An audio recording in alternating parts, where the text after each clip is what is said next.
Hello everyone, स्वागत करते हैं आपका अपने यूट्यूब चैनल कोड कर लो पर। आज सोल्व करेंगे जीएफजी के प्रॉब्लम ऑफ द डे। तो सबसे पहले प्रॉब्लम की स्टेटमेंट पढ़ेंगे, फिर उसकी अप्रोच देखेंगे और उसको कोड करेंगे।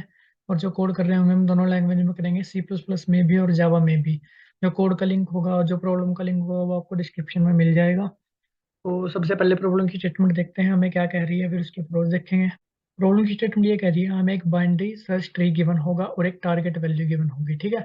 बाइनरी सर्च ट्री क्या आगे होता है, हमारा जो रूट होती है उसके लेफ्ट में स्मॉलर एलिमेंट होंगे, उसके राइट में जो पूरा सब ट्री होगा उसमें ग्रेटर एलिमेंट होंगे उससे। ठीक है जी। You must find the maximum difference between the sum of node data from root to target. मतलब जो रूट होगी उससे जो टारगेट वैल्यू गिवन होगी उसका हमें सम निकालना है एक तो। ठीक है। और उसका मैक्सिमम डिफरेंस निकालना है किससे, उस टारगेट से लेके कोई भी हमारी लीफ नोड हो वहां तक का सम निकाल के जो उनके बीच का, उन दोनों सम के बीच का जो मेरे पास मैक्सिमम डिफरेंस आएगा ना, वो मेरे को रिटर्न करना है। ठीक है। और अगर ऐसा होता है कि मेरे टारगेट नोड मेरी प्रेजेंट ना हो तो मेरे को रिटर्न -1 करना है। ठीक है। ये सिंपल काम मेरे को करना है। इसके लिए एग्जाम्पल बनाया हुआ है मैंने, वो देखते हैं सबसे पहले। एग्जाम्पल मेरे पास क्या है, टारगेट वैल्यू है मेरे पास 20। अब मेरे को क्या करना है, सबसे पहले मेरा मेन काम क्या है, टारगेट वैल्यू को फाइंड करना। ठीक है। ये है मेरी टारगेट वैल्यू, रूट मेरी ये रही। रूट से लेके टारगेट वैल्यू तक का सम कितना है, टारगेट वैल्यू को आपको इंक्लूड नहीं करना है। ठीक है। मेरा सम कितना हुआ, सिर्फ एक रूट ही मेरे सम में आई, ये सम हुआ मेरा 25।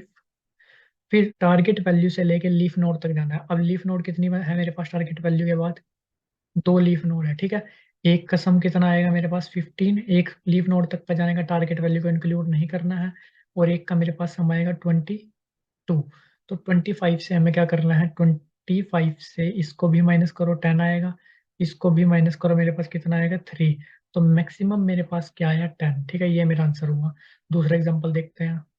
अब मैं क्या करता हूँ, टारगेट वैल्यू मेरी चेंज कर देता हूँ, टारगेट वैल्यू मैं रख लेता हूँ अपनी 35। ठीक है। टारगेट वैल्यू ये रही, रूट ये रही, टारगेट वैल्यू तक का जाने का सम, सिर्फ एक ही नोड आएगी बीच में, वो आया आपका 25। टारगेट वैल्यू से लीफ नोड तक जाने का, टारगेट वैल्यू ये रही, लीफ नोड कौन कौन सी हो सकती है, एक ये हो सकती है, एक ये हो सकती है, इस तक आने का सम 35 से 45 तक आने का सम 45। ठीक है। और 35 से 32 तक आने का सम 30 + 32, मेरे पास आया 62। एक तरफ से मेरे पास सम आया 62, एक तरफ से मेरे पास सम आया 45। ठीक है। तो मैक्सिमम सम क्या आएगा, 25 - 62 आप करोगे 37 माइनस का, और यहाँ 25 में से माइनस करोगे -20। ठीक है। ग्रेटर क्या हुआ आपके पास, -20, आपको माइनस को कंसीडर करके चलना है। ठीक है। ऐसा नहीं है एबीएस लेना है। तो -20 आपका ग्रेटर हुआ -37 से, ये आपका आंसर आया। ठीक है। अब ये तो सिर्फ हमने क्या करा, अप्रोच को समझ लिया। ठीक है। अब देखते हैं इस क्वेश्चन को करना कैसे है। अब सबसे पहली बात जो हमें ध्यान में रखनी है, हमारा सबसे पहला काम क्या है, हमारा सबसे पहला काम है टारगेट नोड को फाइंड करना। ठीक है। अब हमें पता है बीएसटी है, बीएसटी की प्रॉपर्टी क्या होती है, किसी भी नोड के लेफ्ट वाला क्या होगा, स्मॉलर, उसके राइट वाला क्या होगा, ग्रेटर। ठीक है। इस प्रॉपर्टी का हमें पता है, तो क्या मैं टारगेट वैल्यू को फाइंड नहीं कर सकता, यहाँ से अगर मेरे को टारगेट वैल्यू फाइंड करनी हो तो मैं क्या देखूंगा, टारगेट वैल्यू तो मेरी भाई ग्रेटर है 25 से, इसका मतलब टारगेट वैल्यू ऑब्वियसली कहाँ पड़ी होगी, इसके राइट में। मैं क्या करूंगा, इस 25 को तो अपने सम में ऐड करूंगा, क्योंकि टारगेट वैल्यू तक जाने का भी मेरे को सम लेना है। इस 25 को मैं अपने एक सम में ऐड कर लूंगा, ए नाम से ले लेता हूँ इस वेरिएबल को। मैं इधर मूव कर जाऊंगा। ठीक है। अब मेरे को क्या मिला, मेरे को अपनी टारगेट वैल्यू मिल गई, इसको मेरे को इस सम में ऐड नहीं करना है। ये सम मेरा यहाँ पर खत्म हो चुका, ए में मेरा सिर्फ कितना आया, ए में मेरा आया 25। ठीक है। इतना काम हुआ। अब मेन काम क्या बचता है मेरे पास, इससे लीफ नोड तक का जाने का सम। अब इससे नीचे लीफ नोड ऐसा नहीं है एक ही होगी, ऐसा नहीं है, दो ही होगी, कितनी भी हो सकती है। ठीक है। अब ऐसा भी नहीं है कि भाई आप एक वेक्टर लो और हर एक लीफ नोड तक का सम स्टोर करो। ठीक है। वो भी एक अच्छी अपनी अप्रोच नहीं है। तो हम क्या करेंगे, सिंपल एक वेरिएबल लेकर रखे हैं, बी नाम से मैं ले लेता हूँ 0। ठीक है। इसको क्या करेंगे, पास बाय वैल्यू करेंगे, पास बाय रेफरेंस नहीं करेंगे। ये साथ में ही हमारी कॉल के जाएगा। हम क्या करेंगे, जैसे ही टारगेट वैल्यू पर पहुंचे ना, हमें पता चल गया हमें टारगेट वैल्यू मिल गई, एक इंडिकेशन रख लेंगे कि हाँ हमें टारगेट वैल्यू मिल चुकी है। ठीक है। बुलियन नाम से रख लेंगे, मान लीजिए मैंने रख ली उसको मिला। जैसे ही मेरे को टारगेट वैल्यू मिलते हैं मैं इसको ट्रू कर दूं, जैसे ही ये ट्रू हुई, अब मेरा ए का काम खत्म हो चुका है, ए में मेरे को कुछ ऐड नहीं करना। अब जो ऐड होगा वो बी में ऐड होगा। ठीक है। मैं क्या कर सकता हूँ, टारगेट वैल्यू से किसी भी लीफ पर जा सकता हूँ। तो मैं क्या करूंगा, दोनों लीफ की तरफ मूव करूंगा, राइट भी जाऊंगा, लेफ्ट भी जाऊंगा। सबसे पहले मैं लेफ्ट गया, इसके साथ जो मेरा बी जाएगा। ठीक है। जो बी जाएगा वो अलग जाएगा, और इसके साथ जो मेरा बी जाएगा वो अलग जाएगा। पास बाय रेफरेंस हम नहीं कर रहे होंगे, पास बाय वैल्यू ही करेंगे, ठीक है। तो क्या होगा यहाँ पर, एक बी में एडिशन होगा 30, और फिर एडिशन होगा 32। एक बी की वैल्यू मेरे पास आएगी 62, ठीक है। यहाँ पहुँच कर जो मेरी बी की वैल्यू होगी वो मेरे पास कितनी होगी, वो मेरे पास होगी 45, ठीक है। अब जैसे मैं लीफ नोड पर पहुंचता हूँ, मेरे को पता भी करना है, हाँ ये लीफ नोड है नहीं, ये लीफ नोड का पता कैसे चलेगा, ठीक है। उसका लेफ्ट भी नल होगा एंड उसका राइट भी नल होगा, ठीक है।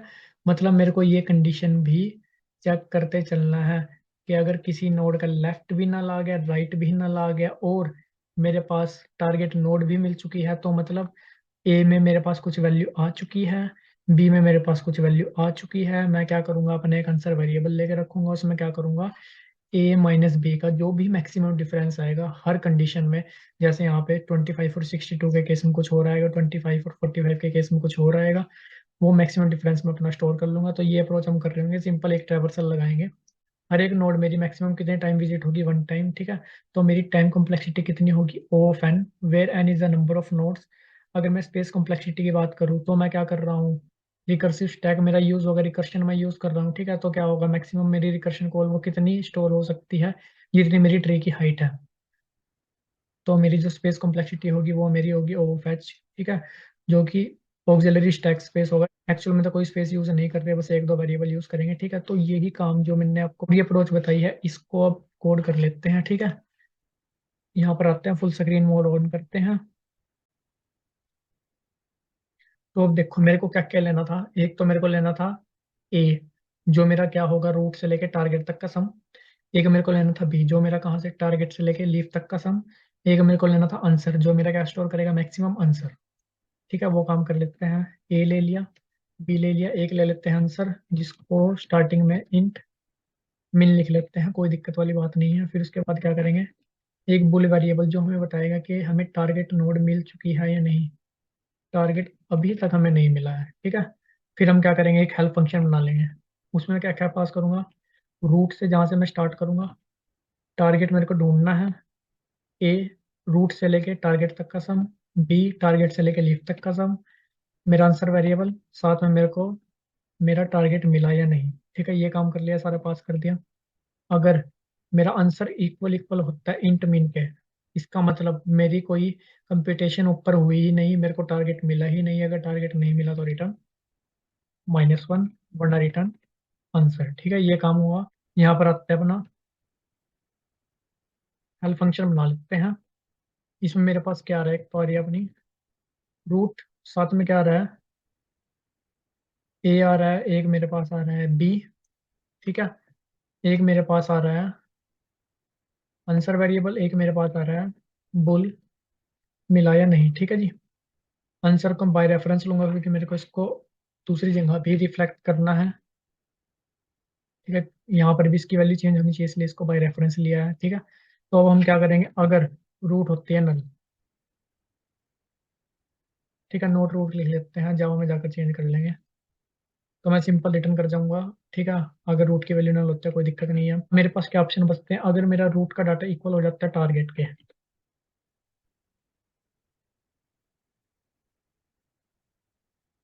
तो जो मेरा मिला वेरिएबल है वो क्या हो जाएगा, ट्रू, के भाई हाँ भाई मेरे को रूट मिल गई, ठीक है। तो अब मेरे पास नीचे क्या कंडीशन आएगी, दो कंडीशन आएगी, दो तरह से कंप्यूटेशन कर रहा हूँ मैं। या तो मेरे को टारगेट मिल चुकी है या मेरे को टारगेट नहीं मिली, या तो मेरे को टारगेट मिल चुकी है या मेरे को टारगेट नहीं मिली। अगर मेरे को टारगेट नहीं मिली तो मेरा एल्स चलेगा, इसका मतलब अभी तक तो मैं रूट से टारगेट ही ढूंढ रहा हूँ। अगर मैं रूट से टारगेट ही ढूंढ रहा हूँ तो वो सब मेरा किस में ऐड होगा, उसके लिए मैंने क्या वेरिएबल लिया, अपना ए वेरिएबल लिया है। जैसे कि मैंने अपना यहाँ पर लिया था ये ए वेरिएबल, ठीक है। ये क्या था, रूट से लेकर टारगेट तक का सम। अगर मेरे को टारगेट नहीं मिला है तो मेरे को क्या करना है, ए में रूट का डाटा प्लस कर देना है, ठीक है। और मूव कहाँ करना है, जिस साइड मेरी टारगेट पड़ी है, ठीक है। वो हम कैसे करेंगे, अगर बीएसटी है, अगर टारगेट लेस देन है रूट के डाटा के, तो टारगेट कहाँ पड़ा होगा, लेफ्ट साइड में। लेफ्ट पास कर दिया, साथ में टारगेट तो जाएगा, ये भी जाएगा, बी भी जाएगा, आंसर भी जाएगा और मिला भी जाएगा, ठीक है। वरना हमारा कहाँ पर पड़ा होगा, वरना हमारा पड़ा होगा राइट में, ठीक है।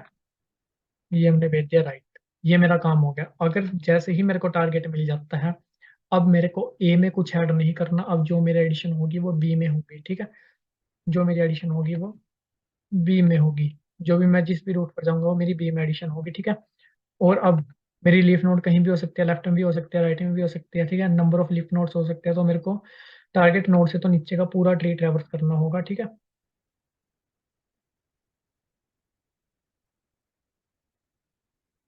ये मैं चला गया अपना लेफ्ट पे,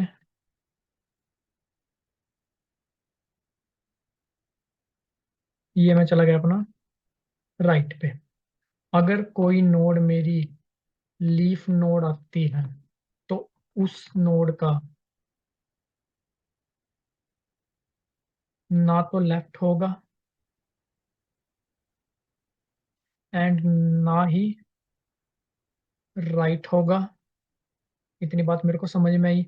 तो मेरे पास क्या आ चुका होगा बी में, ठीक है। अगर मैं यहाँ से बात करूँ, अगर मैं यहाँ से यहाँ मूव करूंगा, मेरे पास बी में क्या आ चुका होगा। अब देखो, जैसे ही मेरी इफ कंडीशन चली, जैसे ही मेरे को टारगेट मिला, मेरे मिले की वैल्यू क्या होगी, ट्रू।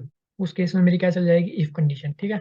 अब मिले की वैल्यू ट्रू हुई, इफ कंडीशन चली, तो बी में क्या ऐड हुआ, रूट का डाटा। लेकिन रूट का डाटा तो करंट मेरा क्या है, टारगेट। इसका मतलब बी में ये मेरा 35 भी ऐड हो रहा है, और 45 तो नीचे जाके ऐड हो ही जाएगा। और जब मैं यहाँ पर चेक करूंगा कि आप 45 लीफ नोड है, ये ट्रू आएगा। बी में मेरे पास होना चाहिए था 45, लेकिन आ चुका है मेरे पास 80। तो मेरे को क्या करना है, यहाँ पर आकर बी में से टारगेट की वैल्यू माइनस कर देनी है, ठीक है। और अब मेरे पास लीफ नोड है, तो आंसर मेरा क्या होगा, maximum of answer comma A minus B. जो भी ए में सम आ चुका है रूट से लेके टारगेट तक का, और बी में क्या आ चुका है, टारगेट से लेके लीफ तक का सम, टारगेट को छोड़ के, ठीक है जी। तो हम क्या करेंगे फिर, लास्ट में हमारा रिटर्न आंसर हो ही रहा है। इसको क्या करते हैं, एक बार चला के देखते हैं सही चल रहा है या नहीं।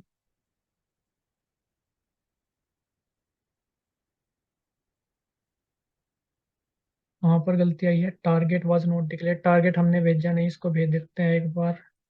भेज रखा है यहाँ पर, एक्सेस नहीं करा इसको, ठीक है जी। ये हो गया यहाँ पर एक्सेस, यहाँ पर भी इसको भेजना पड़ेगा, और यहाँ पर भी, ठीक है। अब क्या करते हैं, इसको चलाते हैं एक बार और।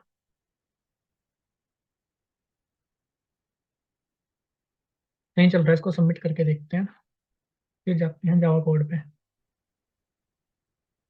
ये हो गया हमारा सबमिट। अब जाते हैं इसके जावा कोड पे। इसको करते हैं सबसे पहले कॉपी, यहाँ आते हैं जावा में, यहाँ आके कर देते हैं इसको पेस्ट।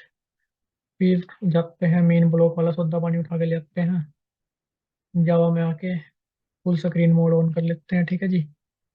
फोन साइज बढ़ा लेते हैं अपना, और यहाँ आकर कर देते हैं उसको भी पेस्ट। ये काम हमारा हो चुका है।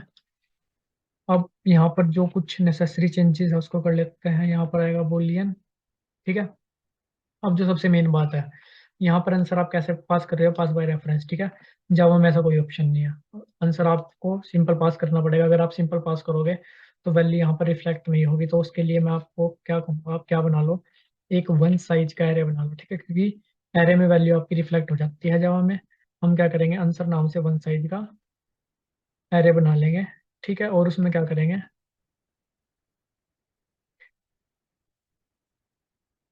इंटीजर डॉट मिन वैल्यू डाल देंगे, ठीक है जी। और क्या करेंगे, नीचे जाकर अगर आंसर का पहला वेरिएबल एक ही वेरिएबल है इसमें, ठीक है, मिन वैल्यू का इक्वल है, तो क्या करेंगे हम, रिटर्न वन रिटर्न करेंगे। वरना रिटर्न क्या कर देंगे, अपना जो भी पहले वेरिएबल की वैल्यू होगी, ठीक है। यहाँ पर आके क्या करेंगे, ये अब एरे आएगा एक, ठीक है जी। और ये यहाँ पर क्या आएगा, उसका पहला वेरिएबल का एक ही वेरिएबल है, इसमें कोई दिक्कत वाली बात नहीं है। यहाँ पर भी पहला वेरिएबल आ जाएगा, ठीक है। यहाँ पर पॉइंटर का कंसेप्ट अपना नहीं है। यहाँ पर स्टैटिक लिख दो जरा। यहाँ पर आएगा इक्वल इक्वल नल। और चेंजेस कर लेते हैं, यहाँ पर पॉइंटर का कंसेप्ट नहीं है तो डॉट आएगा। सिमिलरली यहाँ पर डॉट आएगा, सिमिलरली यहाँ पर डॉट, यहाँ पर डॉट, यहाँ पर डॉट, नोट को हटाओ, इक्वल इक्वल, नल लिखो सिंपल वाला, एंड लिखो यहाँ पर, नोट को हटाओ, डॉट लगाओ, इक्वल इक्वल, नल लिख दो जी। उसके बाद यहाँ पर सिंपल डॉट, सिमिलरली यहाँ पर सिंपल डॉट, यहाँ पर सिंपल डॉट, ठीक है जी। और यहाँ पर सिंपल डॉट और देख लेते हैं कहीं पर चेंज अगर करना हो तो। सही लग रहा है, इसको क्या करते हैं, एक बार यहाँ पर इक्वल इक्वल ट्रू लिख लेते हैं, यहाँ पर बुलियन आ जाएगा, ठीक है जी। एक बार इसको चला के देख लेते हैं, चेंजेस हमने अपने कर लिए हैं, जो एक दो रहता होगा उसको भी कर लेंगे। मैक्स, यहाँ पर मैथ डॉट मैक्स लगाना पड़ेगा, ठीक है। आप चलाते हैं इसको,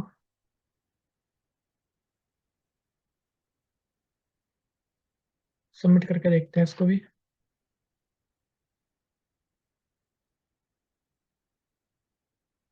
ये भी अपना सबमिट हो गया गाइस। आई होप आपको प्रोसेस समझ में आएगी, कोड भी समझ में आएगा। वीडियो अच्छी लगे तो लाइक से सब्सक्राइब कर सकते हो, और जो कोड का लिंक है वो आपको डिस्क्रिप्शन में मिल जाएगा। दोनों कोड का लिंक मिल रहा होगा, ठीक है जी। मिलते हैं आपसे अपनी अगली वीडियो में, तब तक के लिए धन्यवाद।